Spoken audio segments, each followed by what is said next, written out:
cosas dos cartas.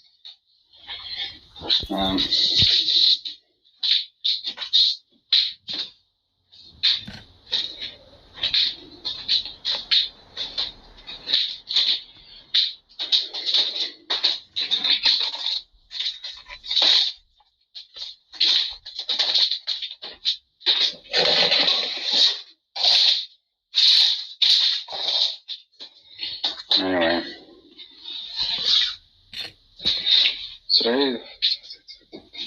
You see that Darth Arianos got suspended? What did he do? I don't know.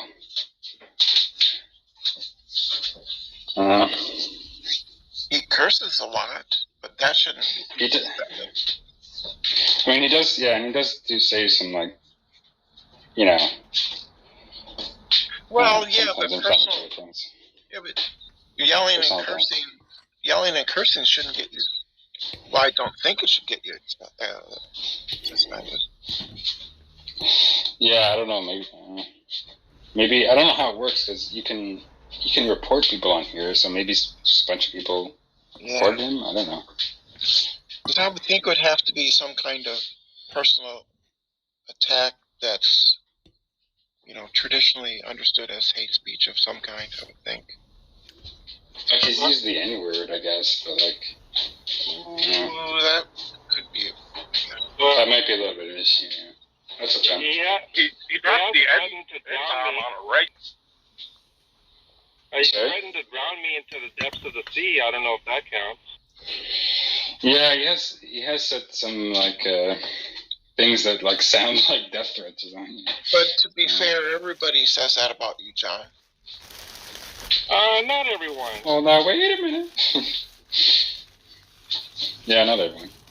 I've never said those things.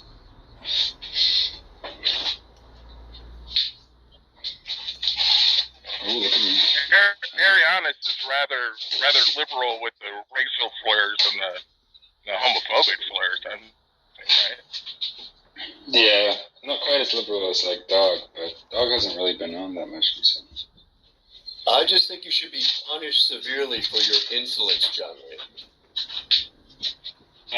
Thank you for sharing. Well, John Lee, you seem, they were talking before about revisiting Avicenna, and you seem to indicate in the chat that it seemed to me that you indicated you know a good deal about his philosophy. So maybe you could inform us about that. I don't know that much about Ibn Sina. The Arabic pronunciation. Let's go. The only little I know is from like Elias and Dr. Khalil and those guys. Maybe an extreme little from maybe like Jake, but I was listening intently to things like dependence relations and things like that versus like grounding relations, and I remember like Schaffer was mentioned. I was hoping that Detroit was there because I know he interviewed him before, and so that discussion was very interesting. So I paid attention to it. Well, I've talked to Khalil about that Schaffer stuff, and didn't go so well for him actually. But that was funny. But yeah, no, it is good stuff in a way. Because like normally grounding is meant to be a sort of dependence relation, but presumably their arguments here aren't grounding based. It's something else, another sort of dependence relation. Of course, if they want to talk about grounding, then that's fine, I guess. I think I'm not a big fan of grounding because,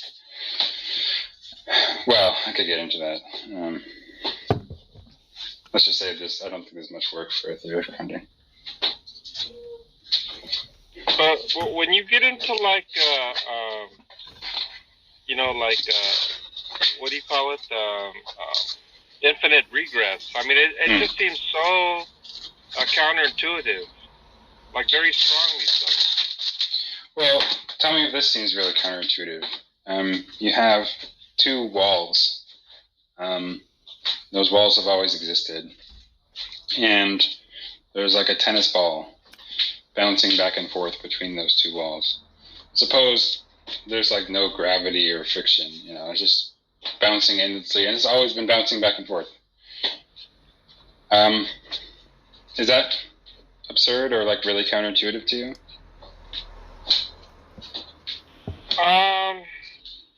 Well, you have to first think, how did that wall get there, and the ball, how did it get? It didn't. It just always was there. It's just always been bouncing back and forth. It didn't get there. It just always was there.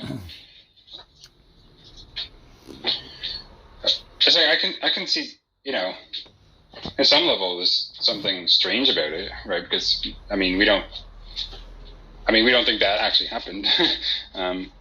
Not in those details anyway. And when we encounter these things like walls and tennis balls, we tend to have good reason to think that they were like either created or like began at some time.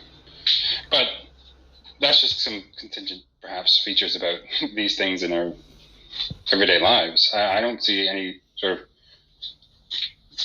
anything more strange about the example that I'm considering beyond that. I don't think it's incoherent that you've had there's some tennis ball bouncing endlessly between two walls. Yeah, it's one of those things where you can it's like logically possible, but it just doesn't seem metaphysically possible. Well,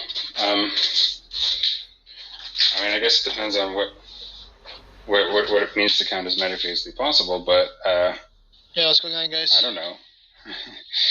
Yeah. Yo, Venus was good. But yeah, anyway, I don't know. You might have some account of metaphysical possibility on which it is impossible, but I wouldn't rule it out anyway. What is metaphysical possibility, the term?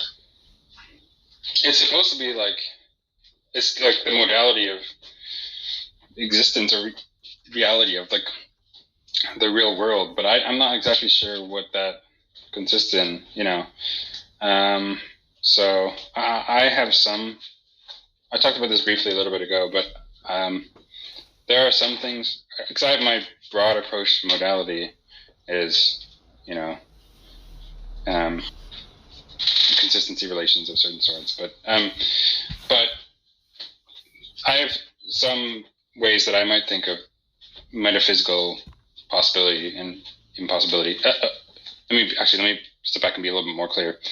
I have some ways that I might use those terms that kind of make sense to me and somewhat map onto the metaphysical modality claims that people tend to make with that vocabulary. So, in addition to various logical principles, I might hold fixed certain meaning facts, maybe certain like the extensions of certain terms. I don't know. Some other things like that. If we want to count some other things as like principles or laws of metaphysics, whatever that exactly means, we could include those too, and then talk about what's consistent with all of those things, or entailed by, or ruled out by, right? For I've never heard possibility, necessity, and impossibility. I've never heard anybody talk about laws of metaphysics. Oh no, yeah, that's that does come up in the literature. Actually, that comes up often when talking about grounding. But also just when talking about, sometimes when talking about metaphysical modality. So for example, someone like Schaffer will say, the grounding explanation, so you'll have some instance of grounding. I might butcher exactly how he puts it, but he thinks there's this like tripartite structure to a grounding relation. There's the less fundamental thing. There's the more fundamental thing, and then there's the metaphysical law or principle that relates the less fundamental to the more fundamental. by grounding. Something like that. I forget exactly how he puts it. And he draws an analogy from this to other cases where there's some like tripartite explanation. As in like causation, there might be the caused thing, the cause, and like certain causal laws maybe that connects the two. I don't know. But like you might think of some like metaphysical law that, well, you might call this sort of principle a metaphysical law, just to be a little bit less committal. That whenever you have two objects, there is a third object that's like composed of them. So if you have a book here and a cup over here, there's also the book cup, which is the mereological composite of those two objects. You might think that's like some law of metaphysics. So that's some principle of mereology. You might call that some metaphysical principle if you want. I don't know. So you could, if you want to include some sort of principles of mereology in what you're counting, it's like what you're calling metaphysical laws or like facts of metaphysics. I'm fine with that, I guess. I would say, though, that I do think that a lot of this metaphysical talk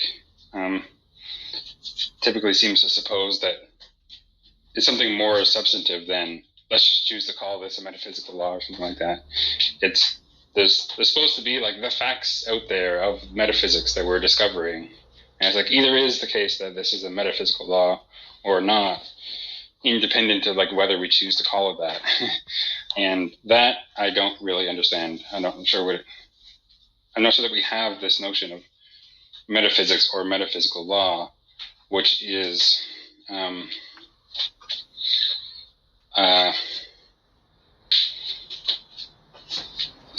amidst to that sort of discovery, if that makes sense. Yeah. I mean, broadly, I'm not saying that I think all metaphysics is confused. I guess you might talk about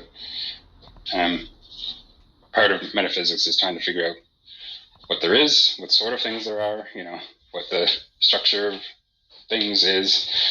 And I don't think that's all confused, although I think some of it is. But some of this other talk about these laws of metaphysics and so on, that doesn't really make a whole lot of sense to me. Would you say you're skeptical? Yeah, something like that. Well, thanks for the input. I appreciate it. Anyways. But the situation of the tennis ball going between two walls would be sort of a metaphysical example. It's not physically possible. And there's no logical contradiction. So it seems to be metaphysically possible for a tennis ball to bounce back between two walls in depth. Oh, he left. He said he had to go. Okay. You had to go? Oh, I'm sorry. No, it rearranged you. Never mind. Sorry, I think I did actually click off the room because this app doesn't work so well on my device, so I click beside the gray area. I can click on another room even when I'm looking at this. Right, so the tennis ball bouncing between two walls is metaphysically possible because we can imagine it? Well, I wasn't saying that. Metaphysically possible. So what I was saying earlier is that I think there's some.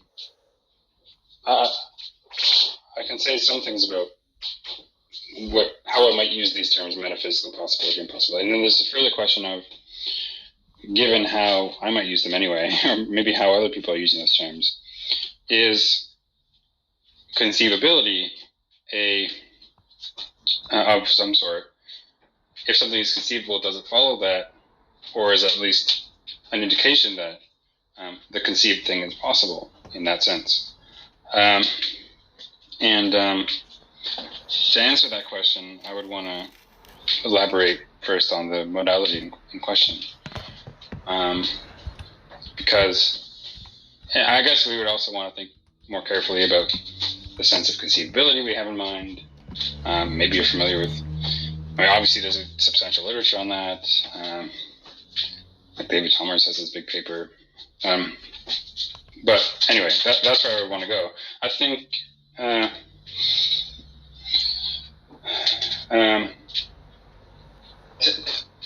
to maybe cut to the chase a bit, even if it's like a less careful way of answering. No, I don't think conceivability is a very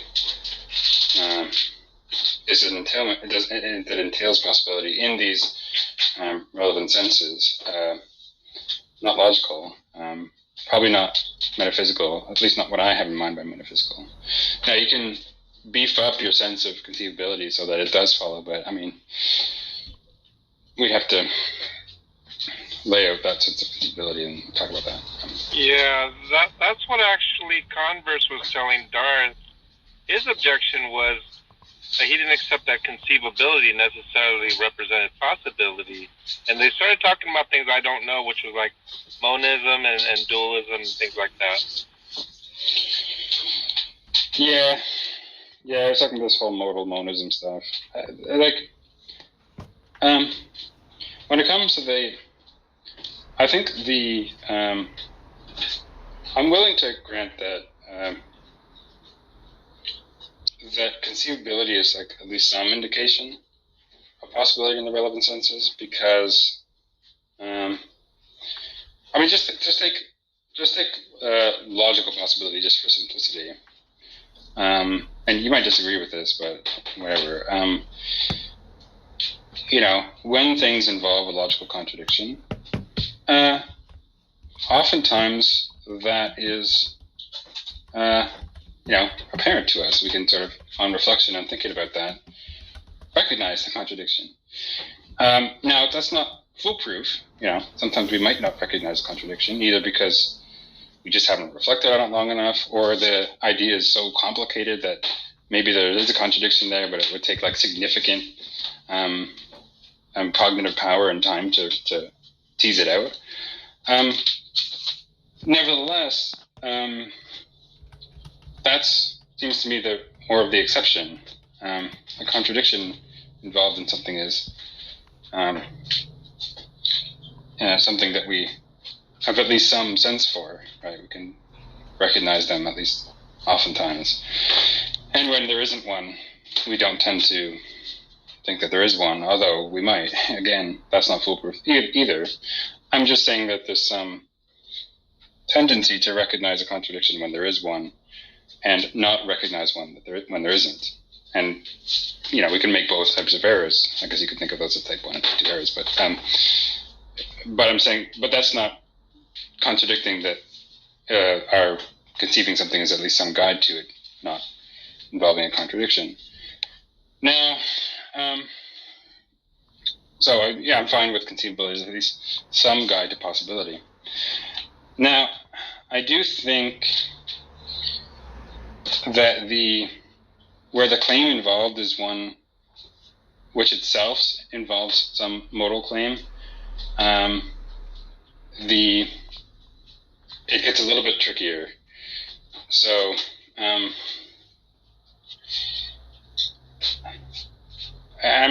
one of the ways to be skeptical, one of the reasons to be skeptical of, trusting conceivability as a guide to the possibility of some claim of that sort, is the sort of thing that you brought up. I think this is sort of what you were bringing up, which was that in this case, if we use regarding the existence of God, where God is by definition a sort of necessary being, so if he exists, he must exist. In that case, if we use conceivability to infer possibility, well, it seems to us that we can conceive both the existence and non-existence of that sort of thing. And if both of those, if we can infer from both of those possibility of the existence and non-existence, we arrive at a contradiction because something that's by definition necessary cannot both possibly exist and possibly not exist. So that casts doubt on trust and conceivability, at least in that case. You might say that even if conceivability is, in general, some guide to possibility, in this case we have some reason to not trust that inference because it leads to inconsistent conclusions. And I think we could diagnose this further and explain why I think it's not, and why it's probably not trustworthy in this case, which is going to have to do with, specifically, it's about that modal claim built into the view, into the thesis under consideration, because we're making it involves a claim about modal space, all of modal space, and the way that I would think about those claims is, so think about logical possibility. Well, what does it mean to be logically possible? So a logically possible world is just, okay, I don't know if I want to get into this, but one way to think about it is that think of all the ways you might describe like what could be the case, and if you have some consistent description of that sort, right, that says everything that there is or isn't and so on, if that's all consistent, that's a logically possible world. And effectively, when you're considering this claim, which itself involves a modal claim, it's making a claim about what those consistent sets of descriptions are like. The claim that God exists, for example, entails that there is no consistent set of propositions, that deny that there's a God at that world. And that's a much stronger claim than most, theories that we might consider. For example, the theory that there are unicorns or that there could be unicorns has no such entailment. It doesn't entail that there's no consistent set of descriptions which deny the existence of unicorns. And so, really, for us to assess the truth of the thesis which makes the stronger modal claim, we kind of have to figure out, is there like a consistent set of descriptions which denies the existence of God? Is there a consistent set which, or on the other hand,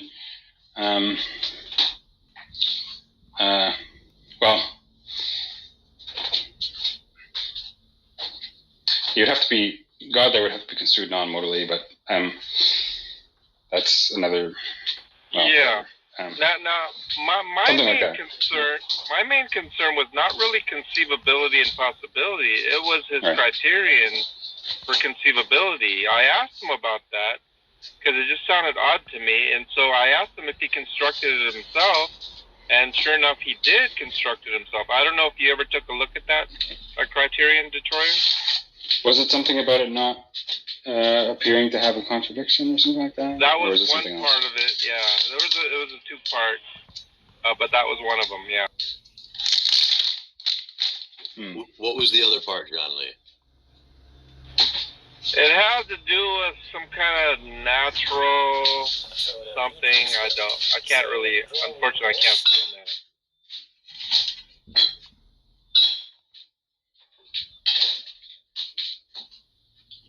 Do you remember, JJ, what it was?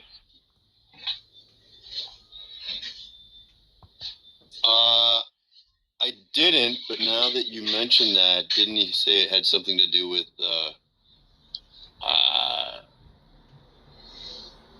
adhering to natural laws or something? Exactly, something like that. Something like that, right? but the issue was that it just didn't sound right to me. Primarily the first part of the criterion, and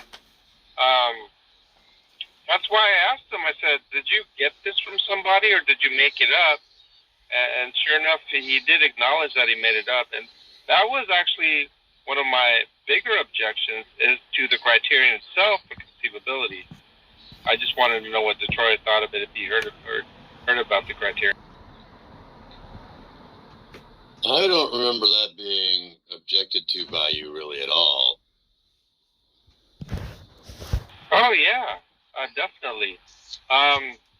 Because he was talking about prima facie conceivability based upon the lack of contradictions provided as of yet, and it just seemed to me that that wasn't a sufficient basis to be able to claim conceivability, even before possibility. So what's your criterion, John? What's the John Lee criterion for conceivability?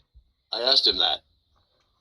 He never did answer. Yeah, and I think what I mentioned was coherence, and I know right. I know that Right, got a lot of pushback on. No. And you said coherence meant what, John Lee? Consistency, but then what people tried to do was tell me that I want consistency of a set of beliefs. That's what I meant. And what is consistency? I remember you That's just the same thing. when I asked you what you meant by coherent was lacks a contradiction. No, that was No? not. Sir? No, because that was. How is that different than consistency, though? Can I explain? Well, what I'm saying is that it's not. It's kind of like it entails a lack of contradiction, but it's not defined as or analytically synonymous with a lack of contradiction. It's kind of like a knowledge being a belief, Right. necessarily, but not all beliefs are knowledge. That kind of a thing. Well, not all originally, contradictions are consistent. Not all lack of contradictions are coherent. right, but originally, you said, I asked you Is there something that- how you would show that something is coherent, or that it coheres, and how did you do that? I think there's a number of ways. Maybe One you of could give them, us an example. one of them Maybe you was, could give us an example, necessity. John. John, maybe you could give us an example. I did. I gave an example of demonstrating a necessity, which would demonstrate a lack of contradiction. So the way you would show that something is coherent or coheres is by showing that there's a lack of a contradiction. No, I said by showing that it's metaphysically necessary. Which you would do to show that there's no contradiction. Which would entail a lack of a contradiction. No, right. You would show necessity to show that there's no contradiction. That's right. In other words, Which would bolster your claim that it's coherent.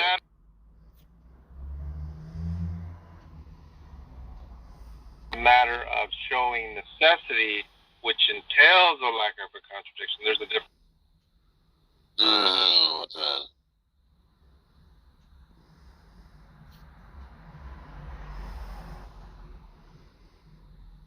What's the difference? Wait, what's the difference, John? The demonstration of metaphysical necessity entails a lack of a contradiction, but the lack of Who said anything about metaphysical necessity? That's correct. Who said anything about that? I did. I said that's one of many ways to demonstrate a lack of a contradiction. Is what I said. Yeah, he's What? just picking metaphysical What? necessity, which apparently would show logical necessity also. It doesn't really matter. I got a question that's not That's not even immediately strictly related true. to this. What a dipshit. So Darth likes to claim on the God worldview, everything is evidence for God.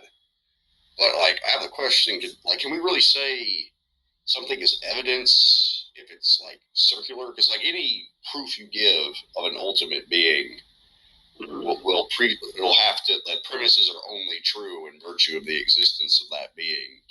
Can you rightly call that evidence? Now, let me ask you, have you looked at the trees?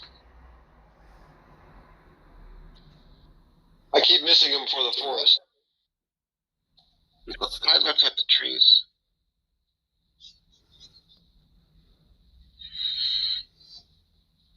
Another familiar voice from the Yeah, wilderness. so if God is evidence for everything, he's kind of, that's, I mean, Jubal, evidence is evidence.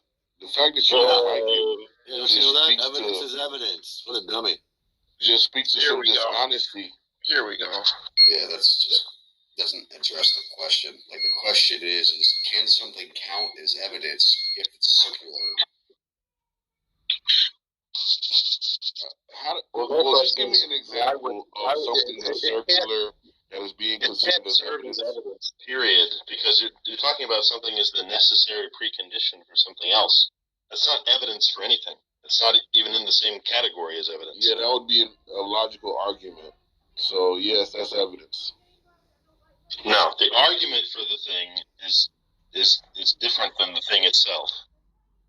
That was what he asked. So just think about this. You have either an uncaused first cause or you have an infinite regress. Yeah, we know about that. So the uncaused first cause is the argument and the evidence. No, it doesn't work that way. It's not evidence. Why not?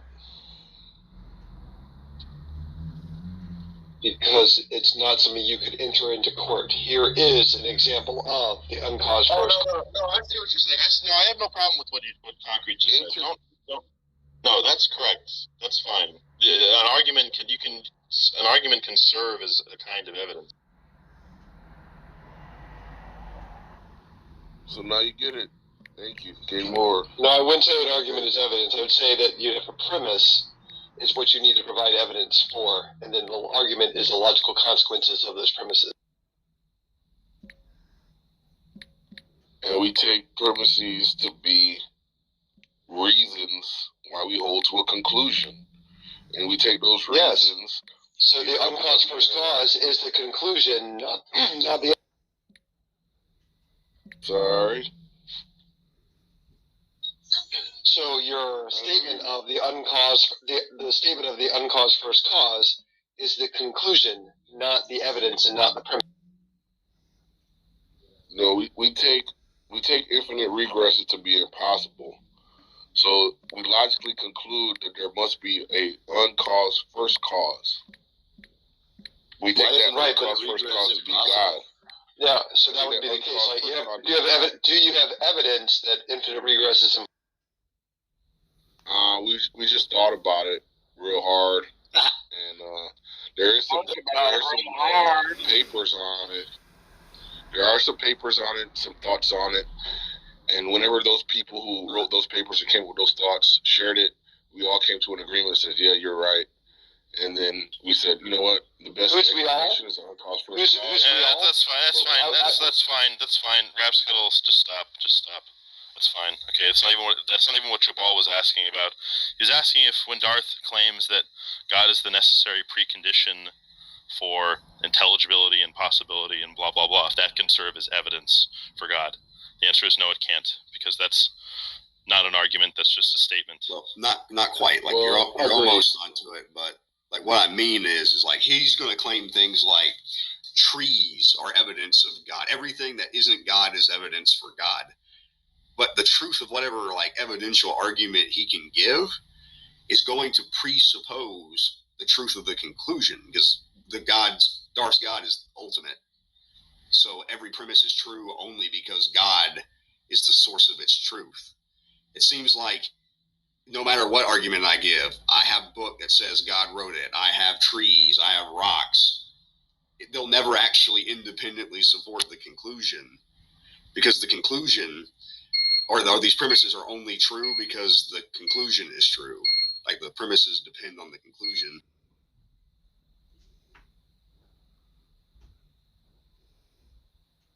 Well, I feel like you're saying two different things here. There's no problem with. Well, you're right that their argument is like begging the question, right? So if you put it in like a syllogism, you're begging the question, throw the argument away. But the question of can everything serve as evidence for God?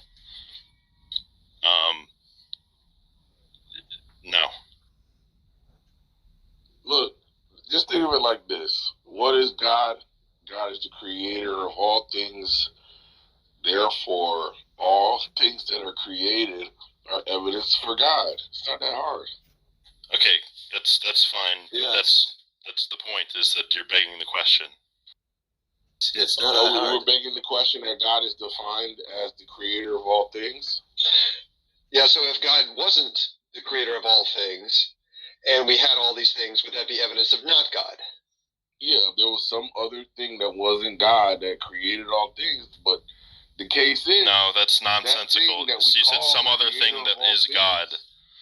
That thing that we call the creator of all things is God, so something that's not God, that is God, then something else could be God. There's no way out of it, man. You're yeah, exactly, because it's circular. You're in a logical chokehold. There's no way out of it. Oh yeah.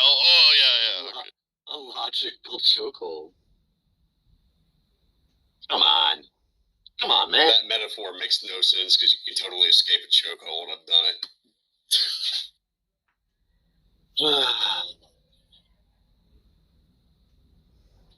And good morning, everybody. Yeah.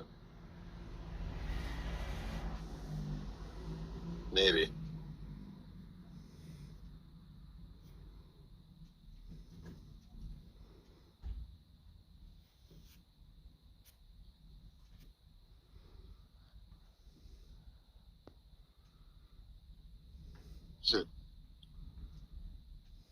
Coherent though, right? Possibly.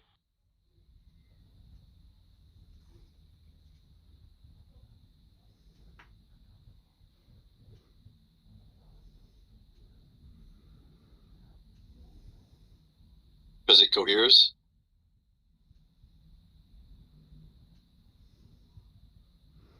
And by coheres you mean... Tom, were you saying something about how something could be coherent but not involve a contradiction, or vice versa? I'm trying to. What was it that you were saying?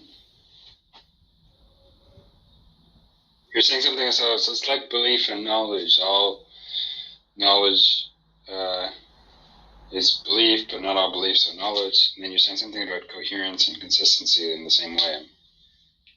I'm not really following that. Well, yeah, like consistency, unity. I mean, if you establish these things, I think it entails a lack of contradiction. Oh, okay.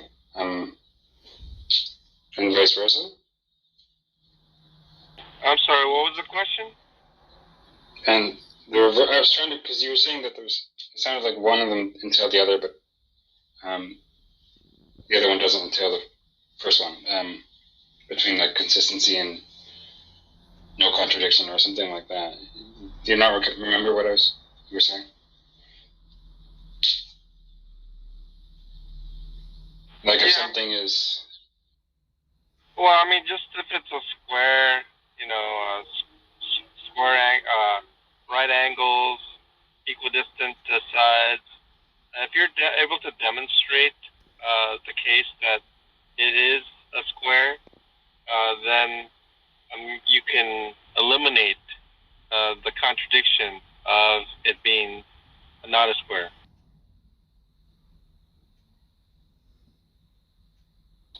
Yeah, okay. All right, never mind. Detroit, you know why this came up, right?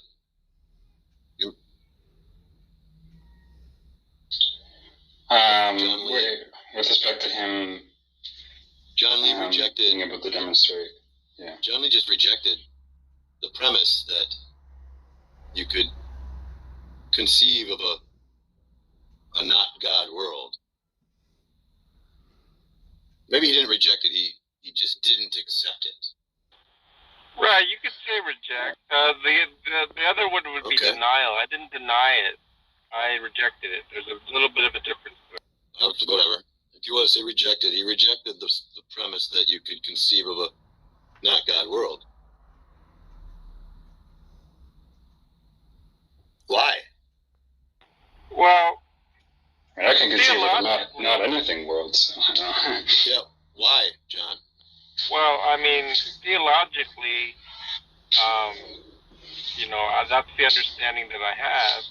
Now, philosophically, I wouldn't necessarily be prepared to explain it, but so in that particular discussion, I just took a position that could object to it, not from a theistic standpoint, but from an agnostic standpoint.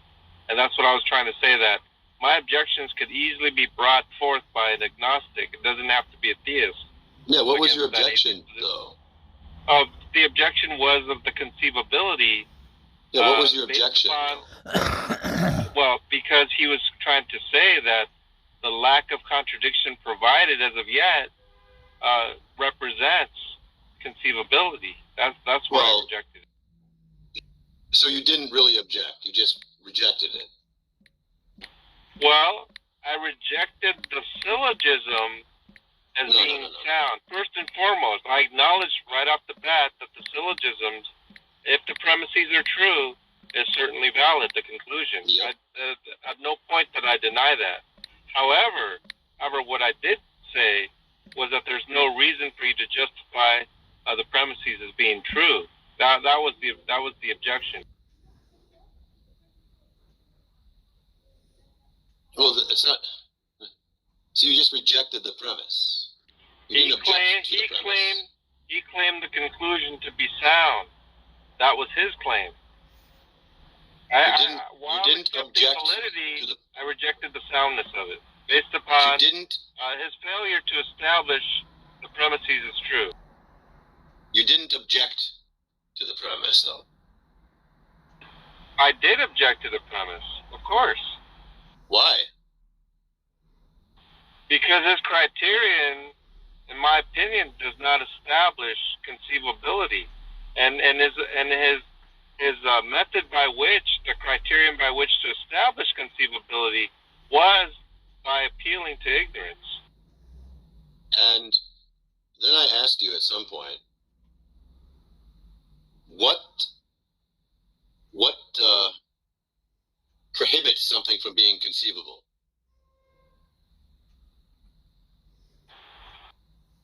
What prohibits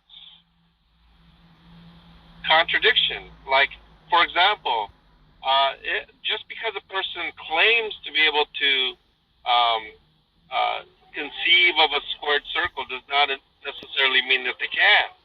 In other words, they'd have to me, to establish coherence in that statement, and therefore the lack of contradiction. Just to claim a lack of contradiction, or to claim that no one has provided contradiction does not establish conceivability. That was my. So just to be clear, what prohibits something from being conceivable is contradiction. That is my position. Yes. Right. And do you see a contradiction? In my statement? In the premise? No, it's not a matter of me seeing contradiction. It's actually irrelevant whether I do see a contradiction or not. Now, I can claim a contradiction and deny the premises as being true, and therefore the conclusion actually being false, but that is not the route I took. What position I did take was that his failure to justify his premises, and therefore rejected his claim that the conclusion was sound. That was my position. Not that it's false, but that it's not sound. That was my claim. So you don't think there's a contradiction? But once again, it's irrelevant. What's the criteria for conceivability for you? You just said. No. Well, actually, lack of contradiction.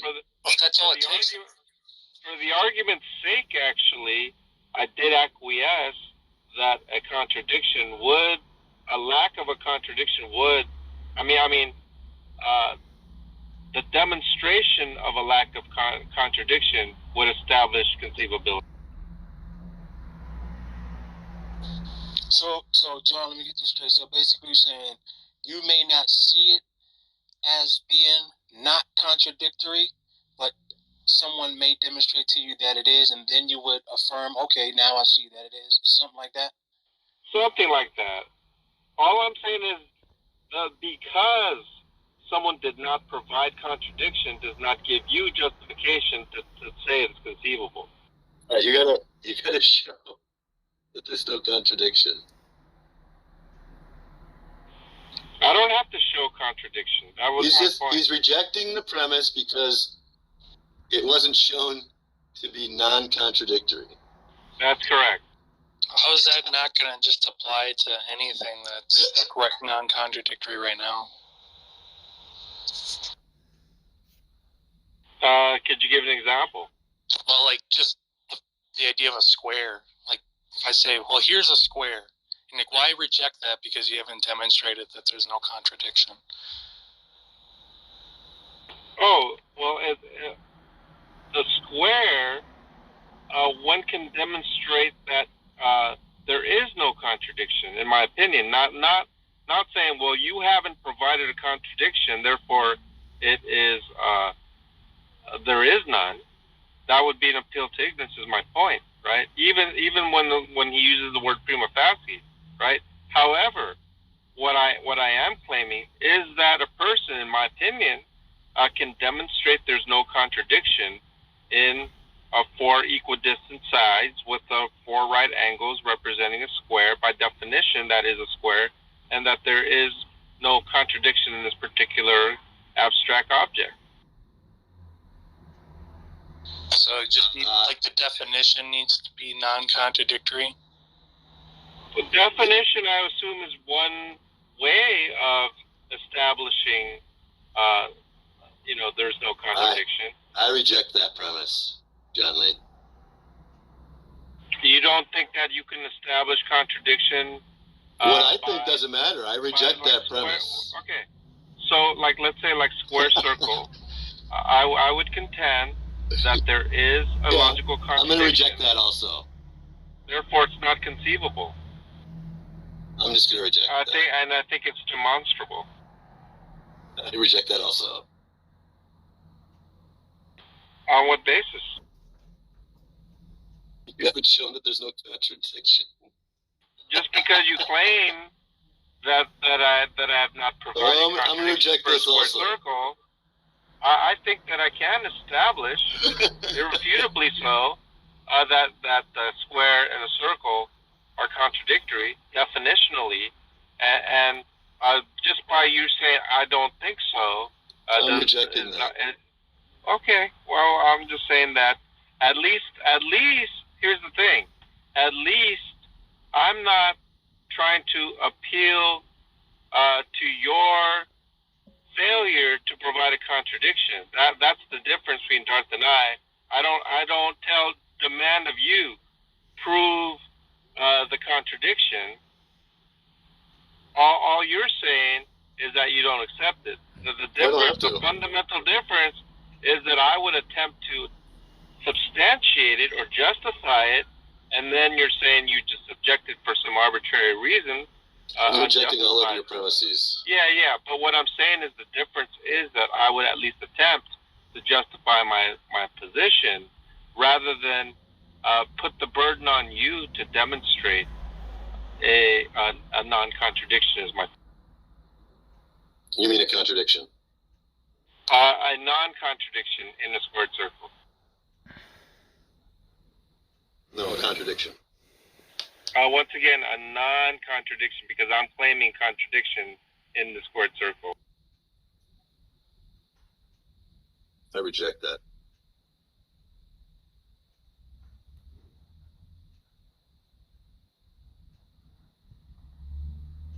So I guess you're missing the point. Irrespective of whether you reject it or not, my point is that if I'm going to make a claim of contradiction in the squared circle, it's incumbent upon me. I have the onus probandi to justify my claim that there is a contradiction, rather than impose it upon you to have you shoulder the proof that there is no contradiction.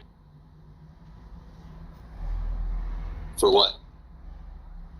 And that's what Darth Arianis failed and refused to do. He tried to put it on me incessantly to provide him a contradiction. Seems like that's why he kept saying prima facie. Like, it is, maybe there is, maybe there isn't. Like, if you provided him one, he'd probably be willing to accept it. And maybe he's also saying, I haven't found one either. Right. And given that. Right. And then so what by saying prima facie, right? My contention is that you cannot have a premise of prima facie and therefore claim that your conclusion is sound, meaning that it's true. So that's why I provided the inverse, because if it is the case that I claim that the God exists is conceivable prima facie, well, then you have the same problem where it's possible and therefore God exists. The conclusion cannot be true in the same sense at the same time. Therefore, clearly by that parallel syllogism, you cannot establish either set of premises to be justified. That was my entire point. Yeah, that's actually, that was another part of it. I don't know if you caught that. He thinks that there's a problem if you can conceive of a world with a God and somebody else can conceive of a world without a God. Why is that a problem? I don't know.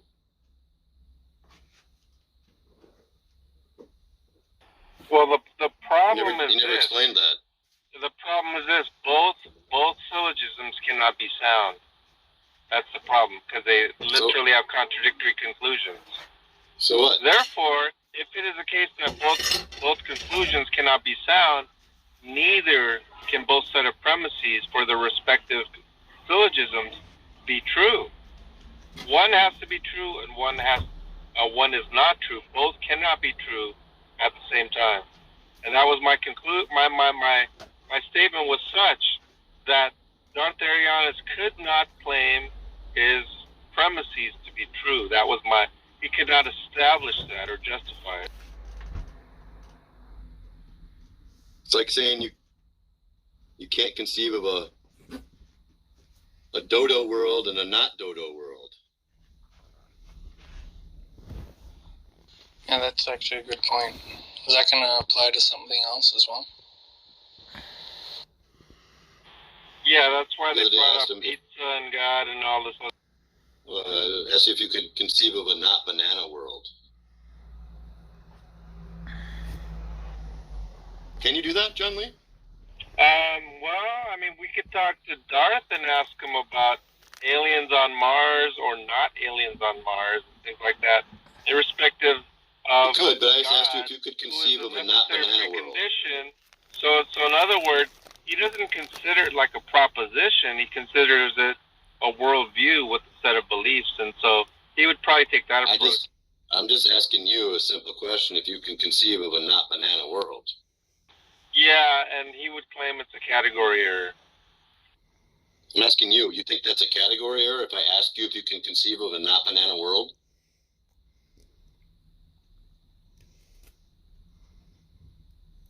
What? It just seems like if you accept that, like, by your own argument, that would be like some sort of, like, impossibility since they both can't be true. Yeah, that is my claim, is that the conclusion of God exists and the conclusion of the inverse syllogism, God does exist, with the first being God does not exist, cannot both be true at the same time. That's clearly, that's already very clear. Yeah, I think we agree that either God exists or God does not exist. I think that's pretty Yes, evident. but both conclusions cannot be sound. That's my point.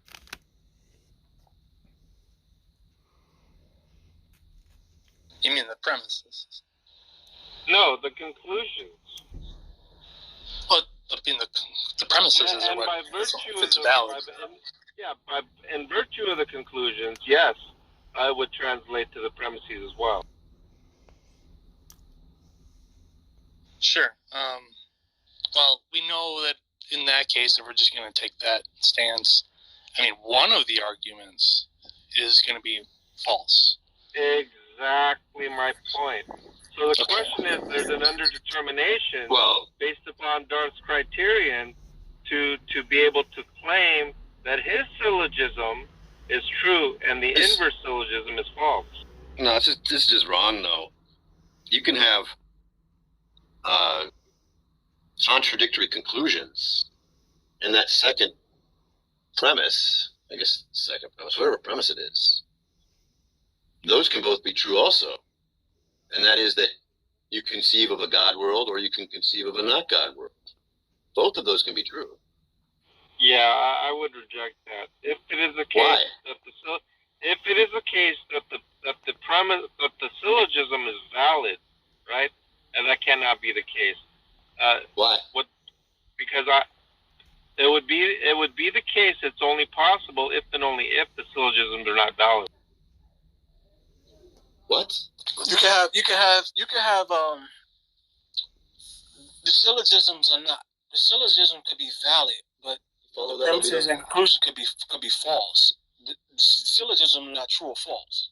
They're just valid or invalid. The premises and conclusions are true or false.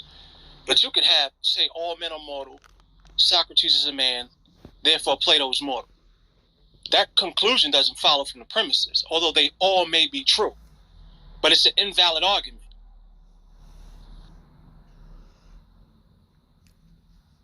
So in other words, both premises cannot be true. That's what I'm saying. Both for the syllogism and the inverse syllogism. Why? Because that would be a contradiction. It would violate the laws of non-contradiction. The premise of one argument being that you can conceive of a God world, and the premise for another argument that you can conceive of a not God world can both be true. No, they cannot both be true because they violate. Even if the conclusions of the respective. They could both be true, but then you'd have to reject the modal inference, right? That if something is conceivable, then it's possible. You can't have both because if you have both, then you're going to get a contradiction. Yeah. But you could grant that they're both conceivable. Yeah, not if you mean the same thing by all of those words. Like, if you equivocate, yeah, but if you mean the same thing by all those words in both those statements, they both can't be true. So things may be sayable, but not necessarily conceivable. That's the issue here. We can say a whole lot of things that not only don't exist, but we can't really conceive. Square circle, we can say that easily, but we can't really think that. Troy, if you reject that type of inference, do you lose, both of those arguments are now, invalid, right? Or underdetermined. Well, both of them would be unsound. They would still be valid because it's the structure is the structure. But the premise which says, look, conceivability equals possibility. Yeah. So there's, I forget. There was some step before conceivability, but I forget. I'm not sure what work that's doing. Possibility. But the conceivability. Before conceivability, there was something like the lack of apparent contradiction or something like that.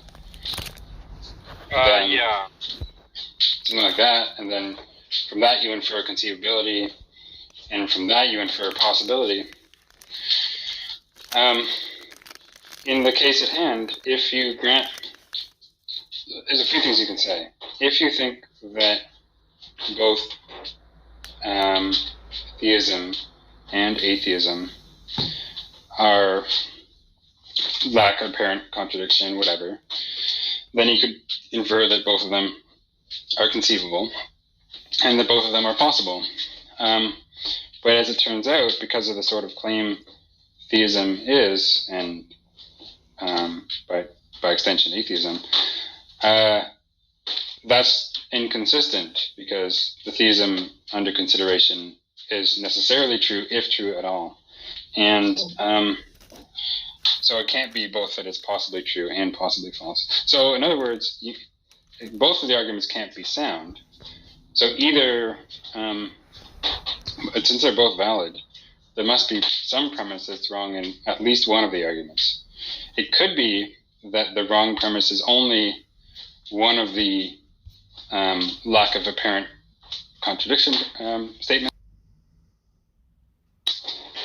That if something lacks doesn't appear to have a contradiction, then it's conceivable, and that would be wrong in both of them, and both the arguments would be unsound.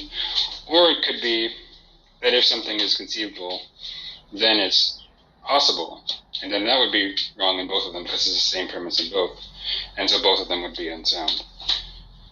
So either the second premise or third premise is wrong in both, in which case they're both unsound in the same way, or the first premise is wrong in at least one of them, in which case at least that one is unsound in that way. Is that clear? Yeah. Or dialetheism is true. Yeah, sure. But I guess in making these arguments, we're assuming in the background some logic. I don't know. Because then you question the applicability of this sort of logical inference in the first place. Maybe. And my only claim was that he's not sufficiently demonstrated his syllogism to be sound. His claim was that his syllogism was sound. That was what I objected. Yeah, so one reason to doubt the soundness of a syllogism like this is to point out that you can make a similar syllogism that results in a conclusion which is incompatible with the initial conclusion, and you could object and say, oh no, but your other example doesn't undermine this, because this is the premise that's wrong in yours, that doesn't contradict my argument, or something like that. But if he's granting that the alternative doesn't appear to entail a contradiction, then there is a problem, because the only other way for the other argument, the parity argument, to be unsound is if one of the shared premises are false. And if one of the shared premises are false, then his argument's unsound too. Yeah, so you have to distinguish between what is actually a contradiction and what seems to be to you. Syllogism can be valid, but a lot of people may not see it to be such. But it can be demonstrated. Like, you might have to write it down and maybe use symbols and show that this predicate is not, my premises, major and minor, are not in the right spots. You might have to do something like that. But there are a lot of syllogisms or arguments that are definitely sound and valid, but some people may not see it to be such. But the weakness is not so much in the argument; it's in the mind of the person trying to understand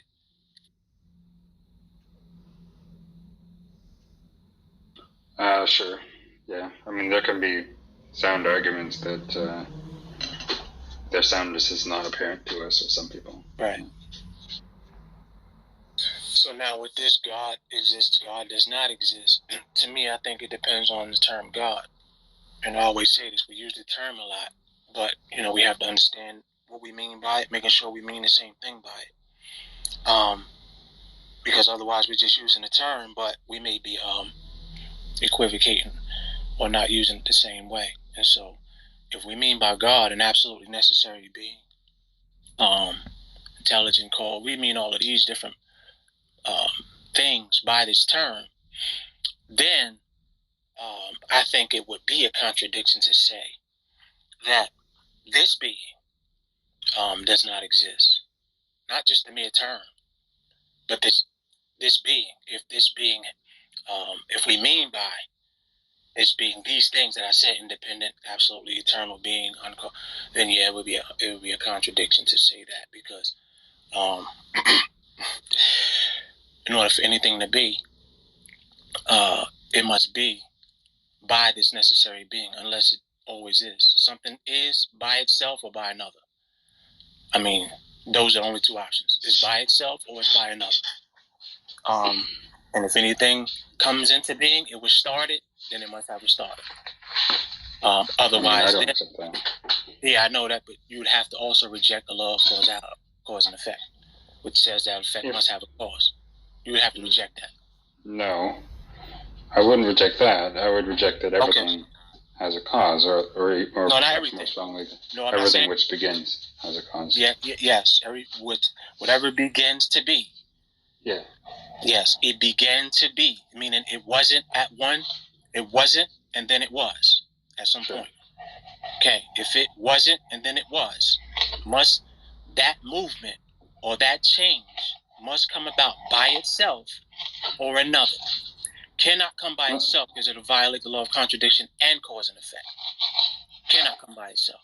Because to come by itself, it'd have to be before it was, which is contradiction. Yeah, I'm going to say that it doesn't have to come by anything. I'm not sure what come by. If it doesn't come by anything, then it is nothing. If something is, it would be nothing. Because if it doesn't come by anything, not even itself, then it's nothing. If you call it, it began. I'm trying to understand. Uh-huh. Suppose we're talking about the universe. I don't know. I don't think it came by anything. I assume came by is just another way of saying was caused by. I don't think it was caused by anything, or at least it's possible. Okay, so it's eternal. It wasn't. If it is, unless you call it an illusion, if it's nothing, if it is real, then it must really be eternally or temporally. Eternally or temporally. Yeah, suppose it was not eternal, that it had some beginning. Okay, that's what I'm saying. So then we're back to what I said before about something that began to be. Yeah, that's what I'm saying. I'm saying it didn't have to be brought into being by anything. Why would that have to be? So then explain how it is. I'm not sure what you're asking me to say. I'm not trying to get you to say anything. I'm trying to understand. I'm trying to see your explanation for something that is. Why doesn't this apply to God? Why doesn't this apply to God? Well, I want to finish this particular thing about the world, the explanation about the world that we know is, or we all agree, how it be, but not be either by itself or by another. It just is. It's eternal. It exists. Yes, that means it's eternal, self-existent, self-explanatory, self-contained. Well, I don't find most of that coherent, but I don't think it is any of those things anyway. There's a universe that had some beginning. I don't know what to say. It wasn't brought into existence by anything. Okay. You got me, because I don't know. I don't have any other options. I think I tried to exhaust all the options that for the explanation for the world. But, you say it's not by another, it's not by itself, and it's not eternal. So I don't know. Right. I don't know. You don't really believe you just have to say the universe was created by something or nothing. Well, hang on. When you say it's created by something or nothing, are you supposing that there's either nothing created it, like nothing went about and created the universe, or something created it, or it wasn't created? That seems to be another option. Well, that is another option, but I mean, you can go down all the dichotic trees of where all the possibilities, but I don't see if it was created by nothing, then that's also going to be consistent with eternal, right? Well, created by nothing is again. It's a contradiction. I want to be clear. There's a difference between saying there wasn't something that created it and nothingness created it. I find that latter incoherent because nothing. Sorry, yeah, the first one. Using nothingness as a noun phrase and nothing is incoherent. First one. But the first one, that's if you to put it in. I mean, I have independent concerns about causality in the first place, but whatever. Let's just grant for sake of argument, for sake of discussion, all this causal talk. think of Graham Uppy's view. Like there's some structure of causal reality. There's all the things that are causes and effects and the relation between them in the world. That's some structure, okay? And yeah, there's going to be, assuming that there's no causal loops.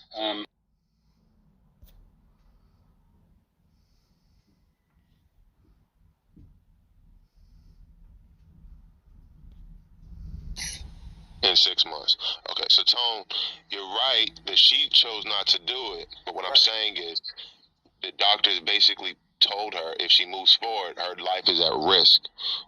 If another woman, not Jeanette, not everybody's going to decide like Jeanette. My question is, if there's another woman in the same situation who says, oh, man, 3 doctors are telling me my life is at risk. I have other children. I might have to make a decision where this baby gets aborted.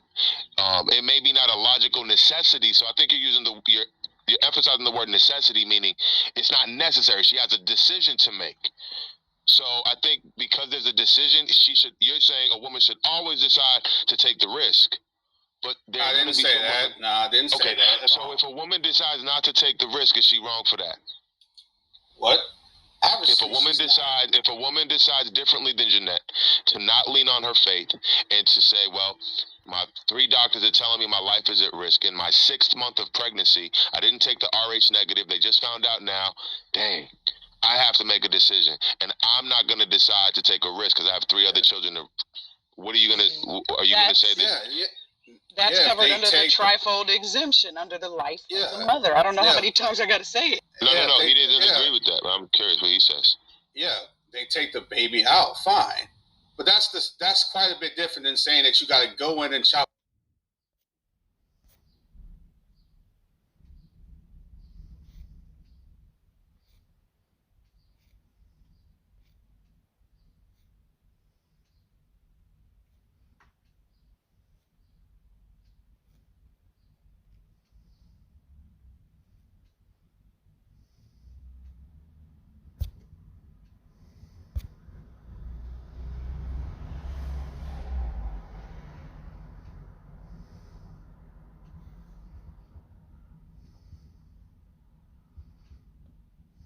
Contradiction. Yeah, but you just made it a contradiction by saying that.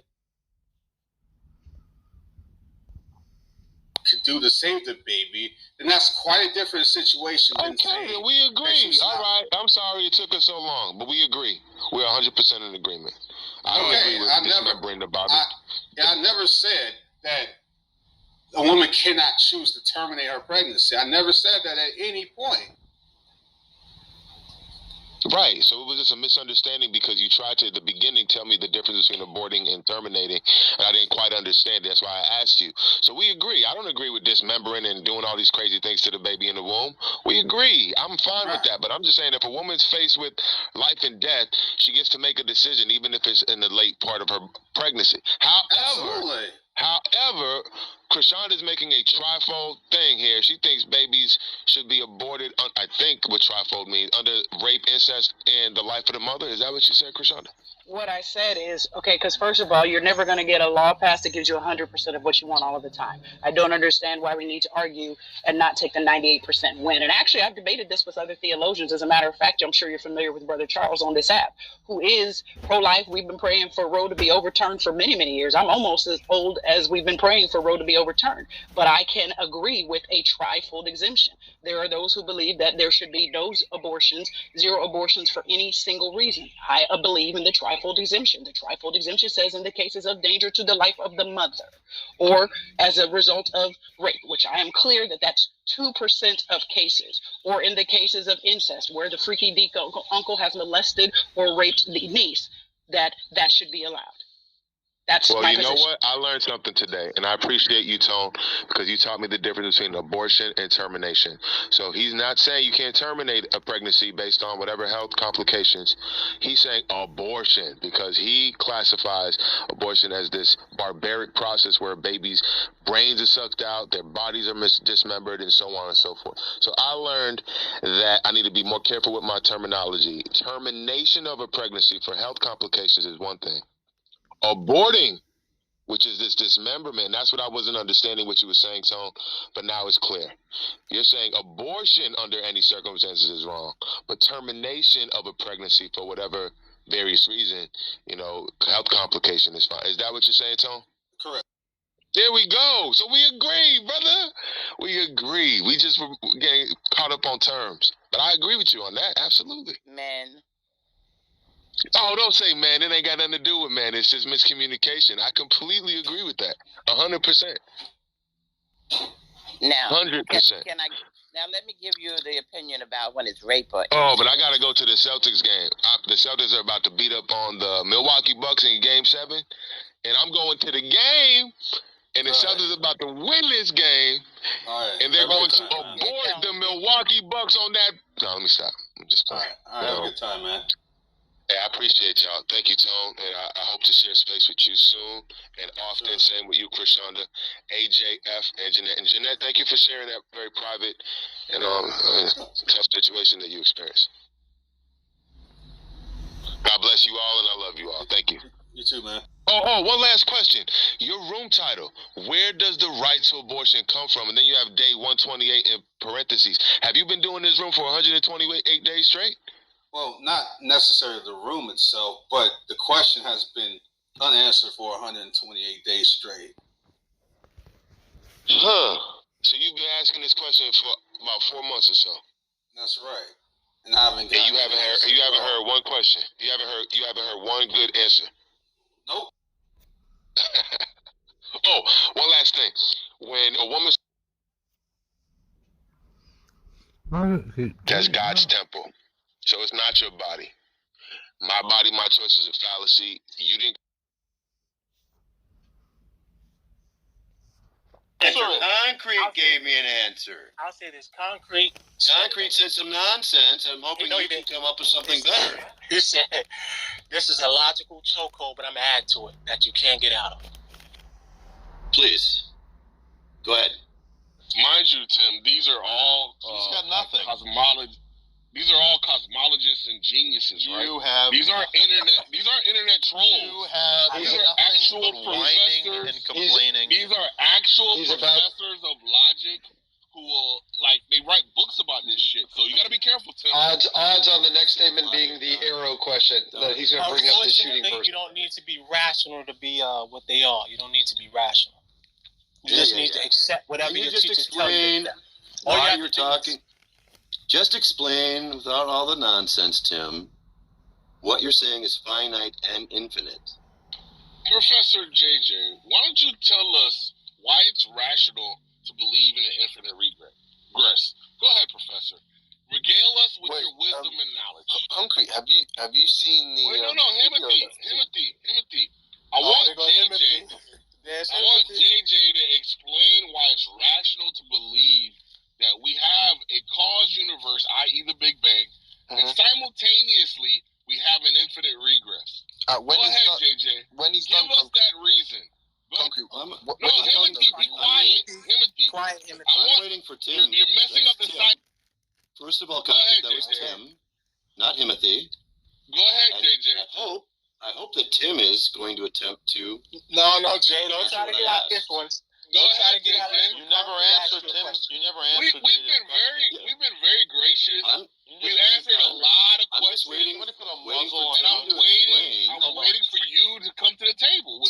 Concrete is triggered. I think he needs a muzzle. We've done all of this work. That's fine. All you've done is criticize and mock. Now it's time to just tell us what the answers are, Professor. Okay, time to answer the question, Tim. I've said enough, JJ. I've said enough. Of course. Tim, time to answer the question. Jay, no. JJ, go ahead, Professor. I've said enough, JJ. Yeah, it's just a brute fact, buddy. What's the brute fact? What's the brute fact, JJ? That all causes need a cause infinitely. Did he just say that? Did he just say all causes need a cause? So there you go. I mean, if you guys are done now. So that's a demonstration. You hold the PSR. Yeah, but that's his proof because he said so. But Concrete and Tim, though, you're talking about. I just wanted to hear Tim explain what he's talking about. No, I've done it already, over and over. You didn't say what was finite. That's infinite. What's finite? That's infinite. Our existence is finite. Shut up, Concrete. Infinite No one's asking you. You keep trying to white knight for him. Regresses. Put a muzzle on him, please. Infinite regresses Let him are act like a within fool. the finite universe. Why are you saying something goes back infinitely within a finite universe? Why? He's not saying that it's a finite universe. The whole view, the whole thing is the view that it's infinite. So JJ, you don't would be believe that in it doesn't begin to exist. Wait, JJ, you don't believe in a Big Bang? Wait, Big Bang's consistent with the infinite past. Really? How is that the case? So he's okay with Big Bang it. If by the Big Bang, I can explain All right, it. everybody quiet. Everybody quiet. Let's expansion. Sorry, but quickly. I mean, that's pretty. guys, I'll just. Really quickly, Friction. Sorry, Stop. brother. That's a good question. How is the Big Bang consistent with an Timothy? Please, yeah. Timothy! One at a time, please. Who's screaming my name? I'm screaming your name. Shut the fuck up! So who's that? Who's Sean? Some guy who Yes! Just one at a time, please. Relax, man. Because you're fucking life, yo. you're Kool-Aid man. Yeah, You're just calm Kool-Aid down, manning bro. the fucking conversation. Look, That was a guys, good chill fucking out. question. The All concrete right, asked man, all right, man. what the All right. fucking philosophy Shut up, is Sean. the goddamn Shut up, question. Sean. Just relax, Sean. Fuck, bro. Oh my god. Sean. But no, Concrete, have you seen the video pinned at the top? Jesus fuck. Who cares? Who cares? I just have You 15 don't have seconds. time to watch the video and then come back to the discussion. Yeah, I just want to hear Detroyer talk. No, but I want to hear Detroyer talk about. I want to hear Detroyer's answer. It's a good point, Timothy. Let's move on, please. I just need like 15 seconds. So it's like quickly, it's not entailed by the Big Bang Theory that that's the origin of all time. In fact, it's the prevailing view among physicists that it's not, right? Because you have inflationary views that are pretty dominant, not universally accepted, but they do suppose that there was more to the reality prior to the Big Bang. Why? It goes back infinitely. That's another question. Hey, fucking go! Why? You fucking dipshit. Was Why is there a belief? Why is there a JJ right belief? or wrong, Friction? Was JJ right Sorry? or wrong in his answer to Concrete's question? Was he right or wrong? Shut the fuck up. I don't know what answer you're talking about. Oh, now you don't know what answers. Oh, shut the fuck up, Tim. Just pay attention. Sean. Just pay attention. You won't have to ask questions Sean about is what the people said biggest 5 minutes ago. Sean. Sean, Shut up, you go deranged suck dick fucking somewhere. prick. Go suck dick somewhere else, bro. Everybody. Conker, you were going to ask me a follow-up. Did you have a So follow-up? what? You want me to ask So you you're a saying inflation in the universe causes you to believe that there is an external universe to our local universe? Not exactly. The thought is that it's posited to explain certain facts about how I don't know if you're familiar with like the horizon problem in early Big Bang cosmology, blah blah blah, whatever. It's best explained by there being this inflationary period, and that seems to predict that there are others, and there were other kind of space-time regions which inflated even prior to ours. So I'm not an expert on this. I could talk about it in a little bit more detail. But anyway, regardless whether there's good reason to believe it or that theory is true, the point is that it's coherent to suppose that there is the Big Bang and then there was other stuff prior to that. Physicists don't suppose that the Big Bang is a theory of what has to be like an absolute beginning to time. So it's like consistent to suppose that there's a Big Bang. It doesn't even propose that. The Big Bang is just the expansion. Yeah, you have some hot-10 state, blah, blah, blah, whatever, and then... Everything before that we can't see is speculative, and there are a lot of different ideas. Yeah, I don't know why. Hold on. I don't know why we're making pronouncements about something we, as JJ just said, we cannot see. So it seems as there's evidence for it. We have evidence for these. Wait, hold on. You're the one that made the fucking So what we're gonna do? You fucking Shut up, dipshit. you You said the Big Bang is the absolute beginning of the universe. This proved you wrong. Shut up! Don't. Somebody Goodness for gracious. seconds, please. Great balls of fire. Hold on. Let me go back to my thought before this fucking idiot starts screeching. Get fucked. So JJ says we can't see these things, but we're making predictions about them. Rapscuttle says we have evidence of these things we can't see, which is fine. Evidence is. We do have some evidence. Evidence is what evidence is.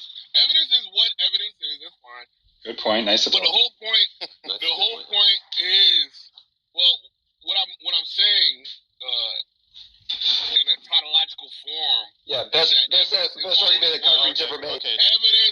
mouth all Shut over. up, you fucking. Go ahead. Start calling you guys like fat goats. Go ahead. You don't stop acting like men. Please don't Go do ahead. that. I'm trying We'll wait. not to. Go ahead. I'm trying Go not ahead, to. Concrete. We'll wait. So we're back to the idea Go ahead. that Yeah, go ahead. Just all you have to do. JJ, you can. He's explaining it. Just let him go. I know. he's so stupid. Can I be a Anyway, fat so goat made we're of back to the bananas? idea. We're back to the idea.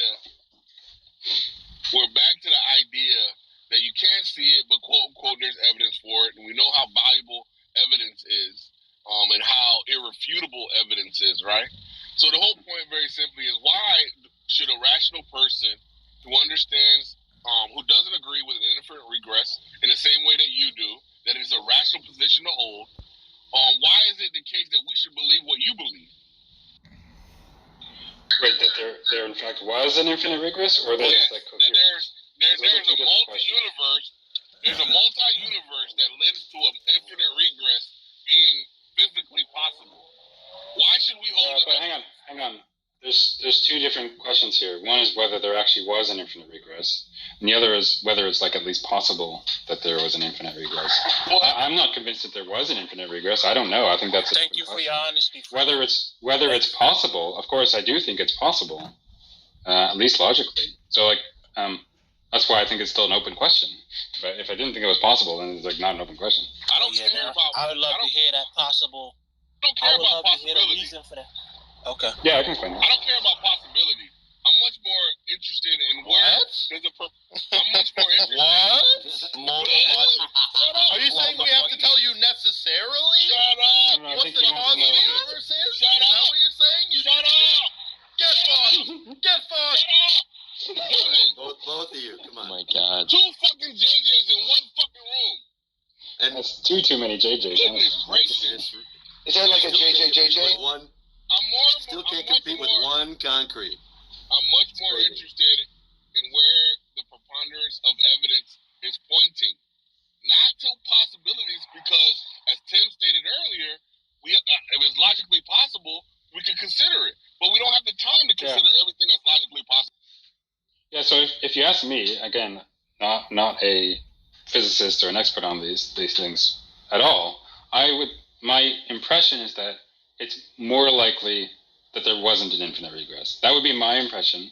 I don't think it's a somewhat open question, but yeah, Wasn't it, I would wait, come one down. second. Thank you. Isn't, I would come wasn't, down on the side. wasn't that an probably there infinite was. regress of what? Of time, at least. I'm talking about time. If you want to talk about something That's else. just crazy talk, Detroyer. Thank you, Friction. Go ahead, JJ. Explain it to Friction, JJ. Why is crazy talk? Go ahead, bro.